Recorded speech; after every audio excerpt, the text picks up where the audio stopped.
দেখেন বন্ধুরা, দেখেন আমার জীবনে এরকম সার্কাস আমি কখনো দেখি নাই।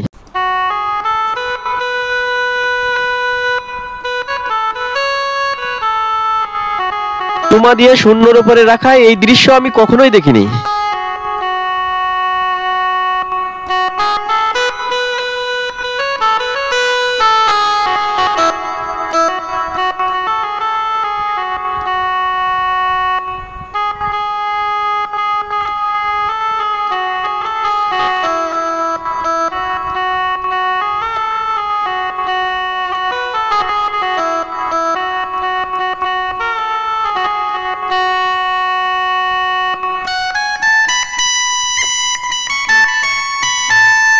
বন্ধুরা, এরকম সার্কাস আপনারা আগে কখনো দেখছেন নাকি অবশ্যই কমেন্টে জানাবেন। আর চ্যানেলে যারা নতুন সাবস্ক্রাইব করবেন, যারা ফেসবুক থেকে দেখছেন ফলো দিয়ে সাথে থাকবেন নতুন নতুন সার্কাস এবং ম্যাজিক দেখার জন্য। ধন্যবাদ সকল।